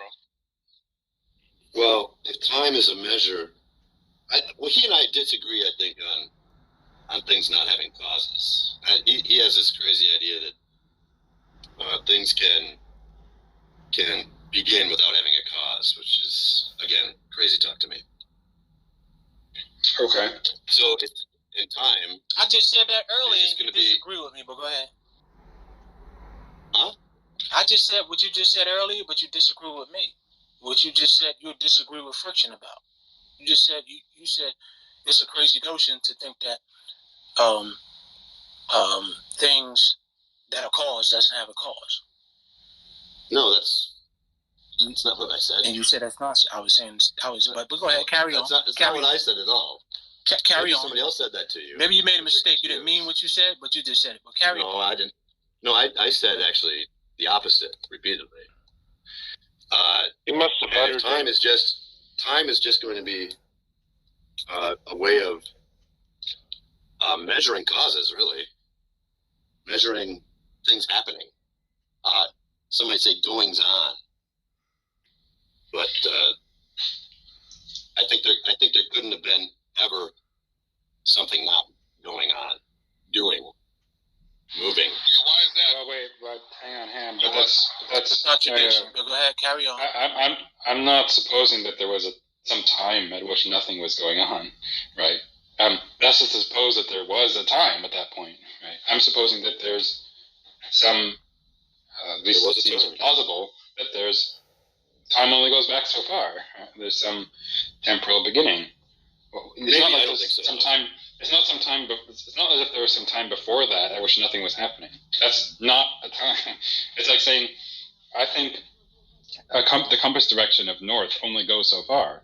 It's not like once you get to the North Pole, it's like there's some north somewhere else that's like further north at which there's nothing. No, there's no further north. Yeah, and you think that things can happen without a cause. It's crazy. Why is that crazy, JJ? Let me read you something. Are you If you aware think of time Alexander only Vilenka? goes, if you think time only goes so far, I'm presuming you mean the same about everything else. I mean, why not just at that point say everything only goes so far? Because if time only goes that far, everything only goes that far. It's time. I think JJ's contention is something can't be uncaused. Is that the contention, JJ? Well, something can't begin uncaused, perhaps. I'm not sure. Well, he said verbatim, uncaused causes are crazy, which they are. They're contradictions. So move on. Well, what do you guys think of this? Right? Quote. Let me quote for you. Uncaused causes? What JJ means by that? Yeah, you can bring about some event that causes another event. That event could be brought about uncaused. What? Well, not brought about uncaused. Well, not brought about, but like it could Right. occur. It could exist. Yeah, it could occur. Something could occur that causes another thing to occur. No, we would have to explain that occurrence. We can't just How use does the word anything occur. Hold on. It's we and I can't know just say Rob occur. really wants to read something here. Hold on. We can't just say occur without explaining the occurrence. What kind of action is taking place? What is the occurrence? Is it coming into being? Is it moving from one place to another? Is it changing its identity? Is it pushing something? Look, pulling it's very simple. What Let's is it say doing? there are 3 events. Okay, in the first event, there's, let's say, nothing. In the second event, something occurs, but uncaused. And then that event brings about or causes the third event. You real slick. You started out by saying nothing event. Did you just start out by saying nothing? A nothing event. Yeah, nothing. I caught that too, Tim. I don't like that. First of all, occurrence, I'm pretty sure is a temporal notion. And Yeah, I'm just to saying say that that there there's could an be- event where nothing is event. You can't. An event of nothing no. doesn't make any sense to me. Right, because event action presupposes something acting. And that's we want to always have a predicate without a subject. We want to have a sentence that has a verb with no subject. If there's action, something must be doing the action. My mover argument suggests that God and time existed together eternally. Just Yeah, gotcha. win-win. Well, let me quote for you, JJ, just for you. Yep. Alexander Vilenkin, you may have heard of the name. He is a former cosmologist, and he's the one that Craig used to appeal to for the beginning of the universe. And here's the quote, because it's from the video that I've posted in the link above, which is pretty good because it appeals to philosophers and mathematicians and scientists. But here's what he said. Many quantum mechanical processes do not require a cause. And then he goes into talk about radioactive decay. And then at the end, quote, so quantum mechanical processes like these are uncaused, and the spontaneous creation of the universe is of the same nature. Therefore, it's eternal. Therefore, if we talk about something like quantum foam, and I think that's what this is going to end up referring to, quantum fluctuation, right? He's not talking about that. Specifically, he actually says this. When we say nothing in this context, tunneling from nothing, we don't mean quantum vacuum.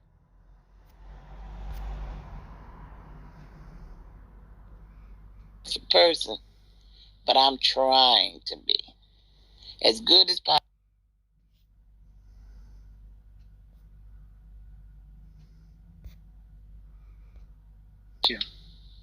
I'm not talking about space and time. Those things we kind of Did you fall. say a space without space? I'm. He said he might have said something like that, but I wanted to see if he was saying that there was a state or whatever space without subjects, without substances, occupying the space. I'll read it again. When we say nothing in this context, tunneling from nothing, we don't mean quantum vacuum. Here we have a state without space completely, so there is no vacuum. Yeah, but do any of those terms? I understand what are being said, but do any of those terms represent or refer to a being with substance. An atom, give me something. An atom, a cell, or something. Give me something. Why do you want something when they're tunneling from nothing? There we go. Why do we want something? Because nothing. Yeah, you're appealing to your intuition. It's probably not a useful thing to do. We can't. These sort of things, my friend. No, you can't. You can't appeal to intuition here. This is actually what math does. Is you can't appeal. I'm not saying. I'm appealing to intuition to know whether what he's talking about is true or false. But what I'm saying is, we appeal to intuition because that's basically what we start with. Intuition when we learn anything. We can't be certain of anything if we can't rely on intuition at all. Yeah, but there's certain times where intuition is not helpful, and this is one of those. And there you have somebody who thinks the universe did spontaneously occur, whereas Alan Guth, for example, thinks the universe is past eternal, right? That's what Friction was appealing to. And there's many like him. Right, so there's a wide variety. There is no consensus on this. So if you're going to take a position, then you're going to have good reason over and above the non-consensus from all the cosmologists. And have you got that? That's a fallacy. Rationality would be my consensus. Something would have to be rational, not necessarily by vote. I'm not one of those who hold that most physicists say this, therefore it's true. I don't care if all of them say it. If they all say something irrational, then they're all wrong. Rob, like what? Well, hold on, Rob. If you're not appealing to intuition, you say you're appealing to data, or it sounds like you're appealing to your imagination. So, what is the foundation of your imagination, if not your intuition? Well, in this particular case, the physicists are presumably appealing to mathematics and observations and making predictions based on those. And they can be deeply counterintuitive. I'll give you another one concrete just to... Wait, hold on. Really before you know that the hold on, Rob. Before you skate away, I know you're scared about, like, I just uncovered some shit. I'm absolutely terrified of doing that. I know, bro. Which is why you're trying to skate away like a little bank robber. It's like you don't want him to complete a thought before you interrupt him, Concrete. So, Rob, the point very simply is what math and what data and observations are they relying upon to posit the idea of like what Tim was alluding to, a time or area without a molecule, without an atom, without anything? That'd be quantum mechanics. What data? Quantum mechanics. Are they appealing to? Quantum mechanics. That's Experiment in colliders. Experiments in colliders. That seems highly theoretical. Wow, it's almost like it's a hard subject. It's almost like it's a hard topic. It's almost like it requires math and science. I'm sorry, but I'm just looking at theoretical physics. That doesn't help you. Yeah, that doesn't help you out of your realm of imagination, i.e., theory. So within your theories, I wanted to know what data were you relying upon? Can you actually point to the data that led them to believe that there might be a time or space without a vacuum, with no molecules, no atoms, no anything? Can you go ahead? Sure. Go ahead. Tell us the data. So we'd start with, like, for example, the data that come out of any of the Fermi accelerators. We can go and point to those and show this is where they measure the mass of, for example, the quarks. That actually measures into the Standard Model. The Standard Model is how we develop the theories we're talking about now. So the theories that are being discussed are actually based upon the Standard Model, which is well supported by by actual observations of the colliders. Would you like me to find the paper on the top forecast? We could do that if you'd like. Or the Higgs boson. Concrete. Time out. See, here's the thing about all of this. What I'm noticing, it's okay for them to believe all of that. But our theory that there's such a being in existence that's eternal, infinite, intelligent, that is irrational and far beyond the pale. It's useless. Beyond the pale. No. It's just useless. No. Hold on. It's okay to accept this eternal vacuum, whatever. Well, here's the issue, right? Rob there? Wait, hold on 1 second, Alex, if I may, please. Here's the issue. It sounds as if he's relying upon prior theories, prior models, which of course are theoretical constructions of what the natural world looks like, through whatever means that the model maker can use. And sometimes within models, you're going to have actual data, and sometimes you have assumptions. assumptions because there is a part of the natural world that you don't have access to create your model. So what you do is you insert assumptions. So what Rapskull is, and then there's another issue of instrumentation, which is to say that we've created these apparatus in order to calculate something within the natural world. Now that calculation might be true or false. There's no way to or accurate or inaccurate. There's no way to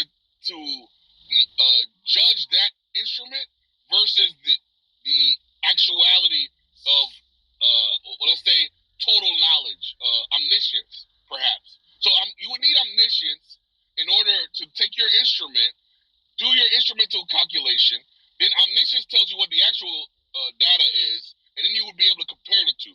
There's no such thing that scientists can do, right? So they're just going to go with the best instrumentation they have, the best models they have, and then they're going to make more models and instruments based on those prior instruments and models. Sounds like a house made on cards and sand. And therefore we call it, when you affirm it, faith. We call it faith because you simply you have observed it. Wait, but you believe in a man in the sky, so You it's simply the God of believe. the God. All right, so we both have a situation where we have faith involved because we're believing, at least in some sense, believing what someone else said to some degree. I'm not saying that about the existence of God. I don't think that. Maybe some other things, but this science stuff, these things that you were talking about, what Rapskull just talked about, I don't know if anyone here want to say that they observed or demonstrated these things, or simply just read someone else saying they demonstrated or found out these things. If that's the case, then it means it's like that would be Moses. knowledge of you. So like Moses just found out about word from God, and you're just believing him. Is that like the same? Yeah, you got What the word makes from your quantum God. physicists? What makes quantum physicists want to say that quantum, affairs are uncaused? Rob. Sorry, what did you say there? I was away for a moment. What makes quantum physicists say that quantum affairs are uncaused? Good question. I'd have to look it up and see the reasons behind it. I'm just quoting what one of the foremost. No, it's just that the equations don't I require. was just saying what I was told. Yes, so No. he's the theist go-to, right? And he's saying that universe can spontaneously come in. That's his view, right? As to why that's the case, I'll look in the video for the why. I have no idea why I'm saying what I'm saying. Holy shit. So Good call, Alex. Question at the moment. See, one thing about hold on. One thing about none of He us does really know can why he's understand the saying maths what he's problem. saying. Yeah, that's why you gotta go and review the video. Hold on, but I thought He's one thing giving you about- a Yeah, physicist's go and opinion. review That's your why. video, bro. See, now we're going into different. Because I thought philosophy dealt with you thinking for yourself, using your mind and your Oh, boy. experiences. So when you start saying, "I need to read what this person said," "I need to go see this video," that's No, not, I don't. You shouldn't read anything, Tim. No, I'm not saying Don't- you shouldn't read anything. don't- What no, I'm you saying is a shouldn't. difference between. I'm saying there's a difference between saying, I mean, you know it what, wouldn't do you as any I good, think. probably. Listen. I'm saying there's a difference Says the between. homeless man. Tim, I'm I just saying there's a asked difference someone. between I just, my experience. Tim, What? Tim, What? I just asked someone to specify what they meant by quantum affairs. can't. He Right. can't. I would expect someone to need to read up on something. Tim, before answering a question like Alex, that. why are you But white I- knighting? Can you let Tim get his point out? I'm sorry, my bad.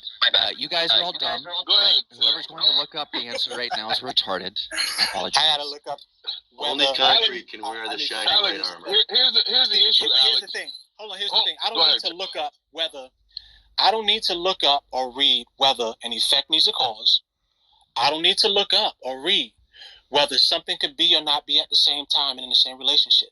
All right. So no matter what you find, what comes down a scientific pipe, it still cannot violate these principles. We want to violate these principles because this physicist said it doesn't matter. Okay, how Violate high or high? violate okay, what okay, principles? What are you you talking can't about? Tim? violate contradiction and causality. You can't say if something began to be, it didn't need a cause. All right. Except a you vi- can. you can say it, but it's not actually Well, that's it's what you're irrational. saying. It's irrational. Yeah, I'm saying this is what you guys want to do by your theories. You want to say this theory is saying hold on, you can have an eternal something, or at least space, time, maybe not times, whatever, nothing, an eternal nothing and then something. This is what you're doing. You don't see exactly, huh? This is what your theories do when you actually look at it and listen to what was being said. All we're saying, we may not be scientists.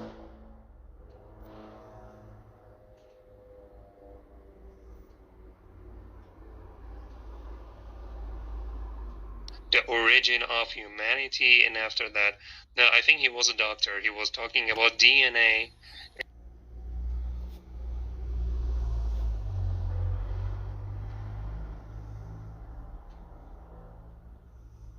Sense with the stuff that we read yesterday, actually. So the idea is that the relations are objects.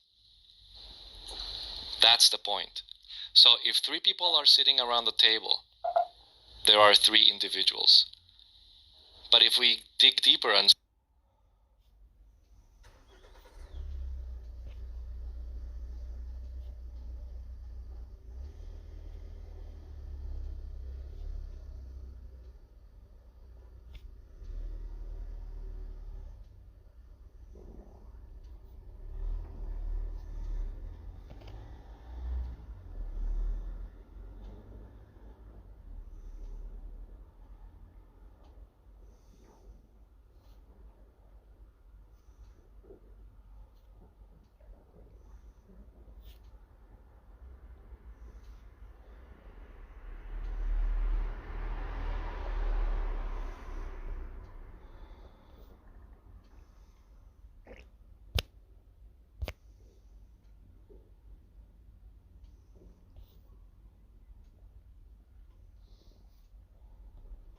all the time, but the only issue is they have to use supposed to disprove it.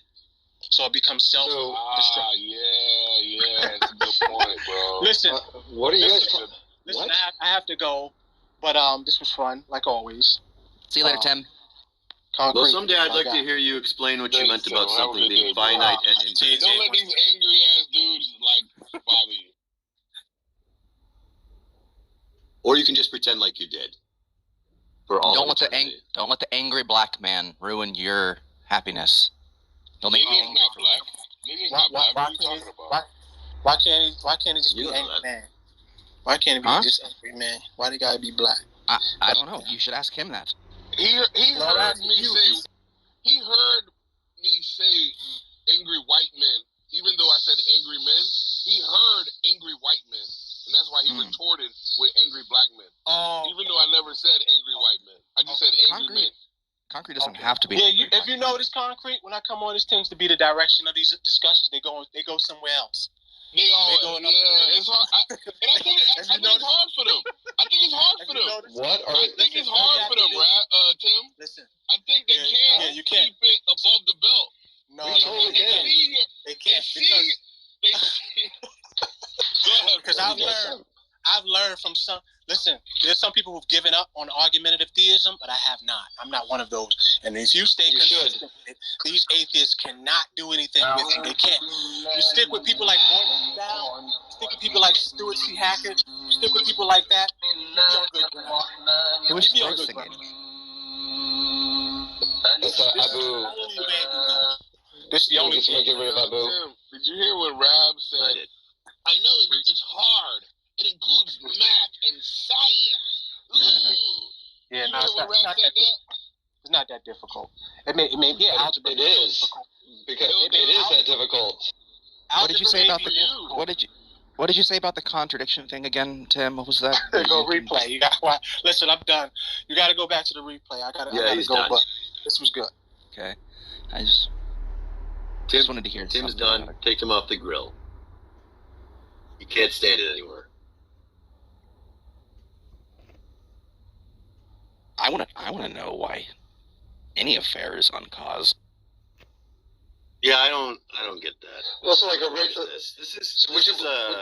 I can understand like an argument like, oh, quantum affairs are so volatile and unpredictable; they're uncaused, right? Like that's like that. Probably Well, kind let's of start with a fluffy documentary that is posted. Well, before you do fluffy documentary, we can talk about radioactive decay and the observations of it. That would be uncaused.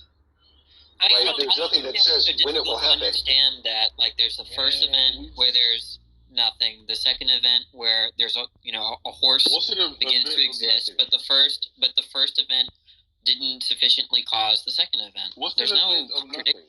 What is an event of nothing? With nothing, no horse. Sorry? Right. I'm stipulating that there's an event where there's no horse, and there's a second event where a horse comes into existence, but the first event did not sufficiently cause the second event.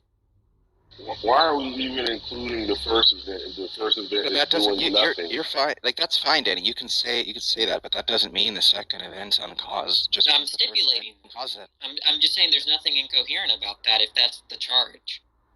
No, you're stipulating that the second event isn't caused by the first event, not that it's uncaused. Yeah, but if it was caused, it would be another set of prior antecedent conditions that sufficiently caused that. That's going to be a separate event. I have a question about all of this uncaused cause. It seems like you're cheating with God. I can conceive of something being uncaused, right? Like just like something popping into existence, right? That doesn't mean that things can be uncaused. I don't know why. Do you mean when you say can there? Do you mean logically can? No, I mean I can conceive of being uncaused. Yeah, I can imagine something pooping into existence. But I. What are you saying? I saw Harry Potter. I don't understand what you're disputing. Do you think things can It seems right now that you're trying to show me that because I can conceive of something existing without a cause, I should like cave in. No, I'm saying that there's no logical contradiction and something coming about in the second event when the prior event did not sufficiently bring it about.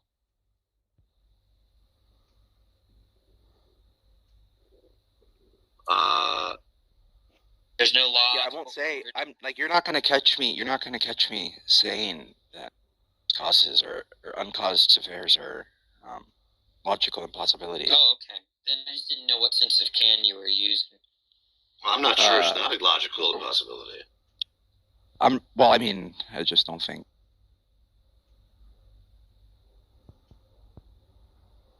And this Alex, I don't understand.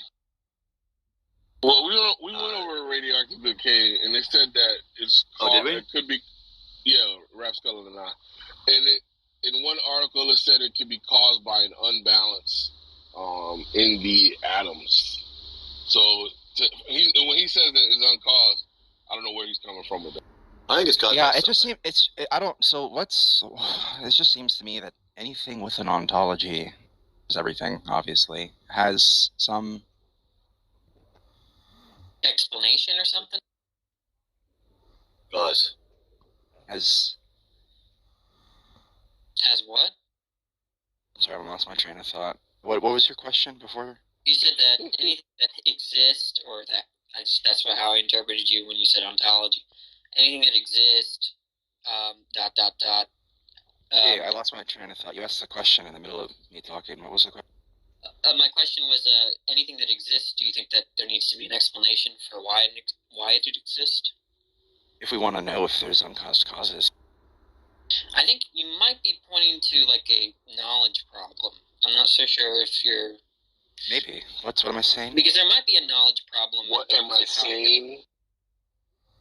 There might be a knowledge problem about like how we could identify uncaused events or uncaused things. Because, I guess we don't have to get into that. That, I think, is something that you could probably defend. But in terms of like the coherency of it, I don't think anyone should say it's incoherent. Well, once I collect myself and remember what... Go ahead and pick up the pieces. Alex, why are you disheveled right now? Don't ask, don't tell. I was losing the thought, like, before Danny interrupted me, don't worry. But yeah. Disheveled, sorry.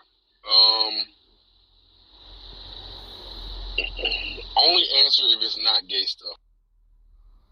Let's talk about gay stuff. Danny, aren't you married? Oh, yeah, I remember what I was gonna say. It may sound retarded though, so brace. Everything that exists, everything that has an ontology, which is everything. Yo, can we all agree Sean is a piece of shit? Do we all agree on that as a family? Literally? Literally, figuratively. Well, no, I don't think so. Sean is a piece of shit. Shite. Are you upset? I've grown to appreciate Sean. Why? Because you don't have to do all the screeching. You got a little assistant to screech for you. Yeah, he, a little mini me. He takes up some of the burden.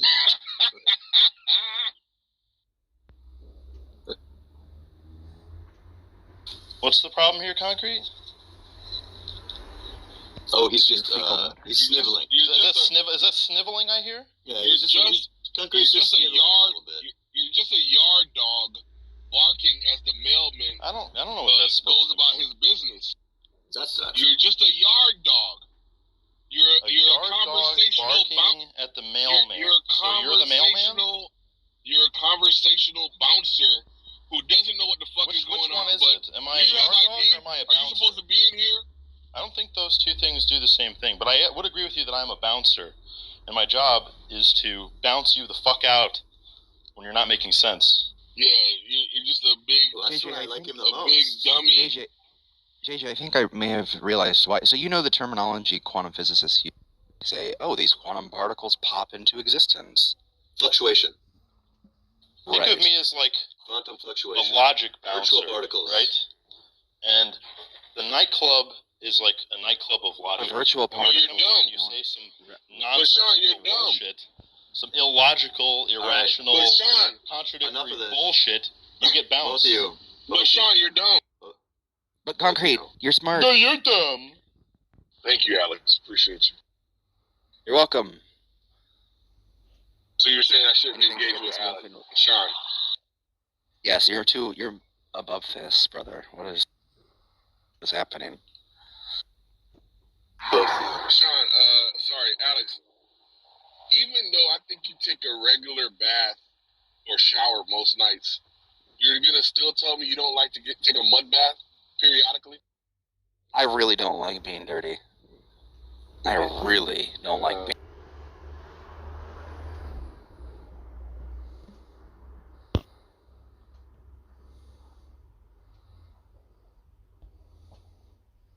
I don't like tents. I like being dirty. Air mattresses, box fans. Not a fan. Box fans. Not a fan. Yo, box fan will save your life, yo. I was on a job this week. Oh my It brings god. back so many memories, man. All right, lame. Look at JJ trying to keep the intellect high at all times. If someone can show me a quantum particle popping into existence, right? Maybe something can be uncaused. I don't know. Well, I'm sitting here trying to think of the logical. I think something would still cause the fluctuation. I'm sitting here trying to think of the logical contradiction that would arise from things popping into existence. But I'm going. I need to find somebody who don't charge me any rent, Concrete, for this acreage that I have. I'm going to start charging you both, friend. I need to find somebody. It's so nice of you to not charge me rent for this mansion that I have built up in your head. You know how you got Michael Behe and Stephen Meyer, and they're fighting evolution. They're fighting a good fight. I need to find somebody in the realm of cosmology who has looked beyond the veil and realized that it's all just bullshit. You know what I mean? Hey, Sean, do you have a girlfriend?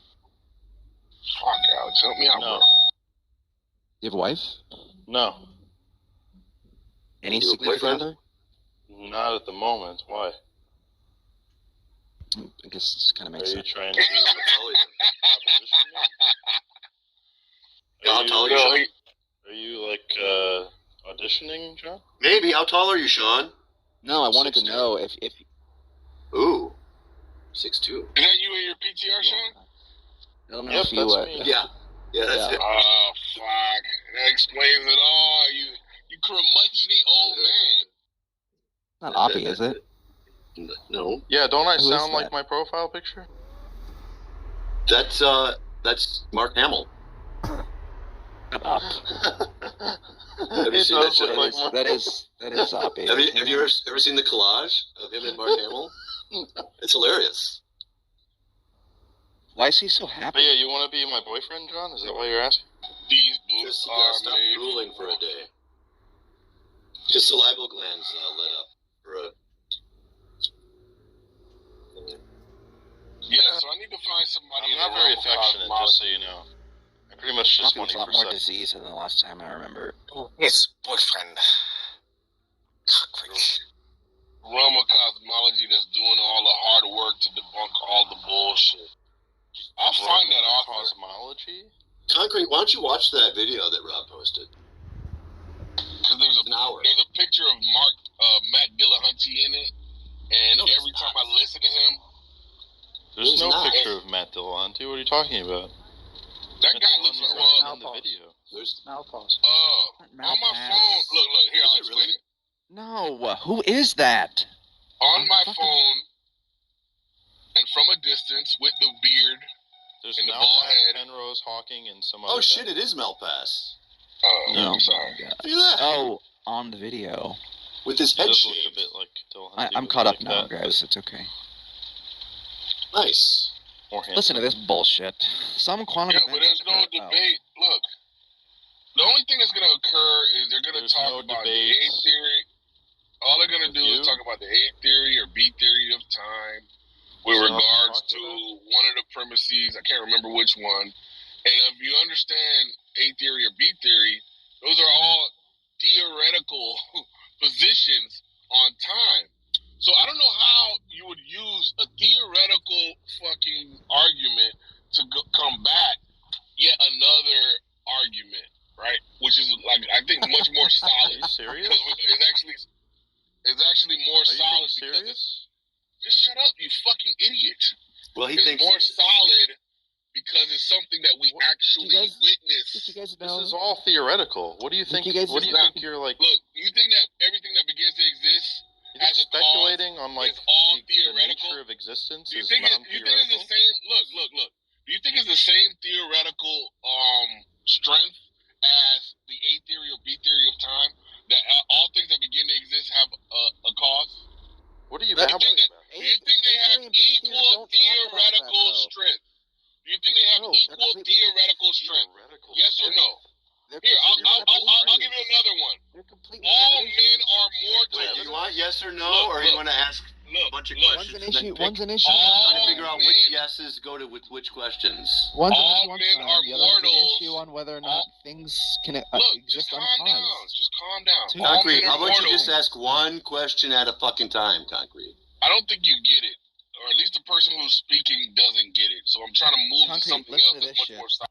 Did you guys So- know oh, that fuck. in philosophy, pragmatism by fapness is a virtue? And do you know what fapness is? You heard of that? FAPP? It's an abbreviation for all practical purposes. And they call it pragmatism by fapness. How amazing Oh, look, is that? Veckel's here. That's Hi, pretty cool. Veckel.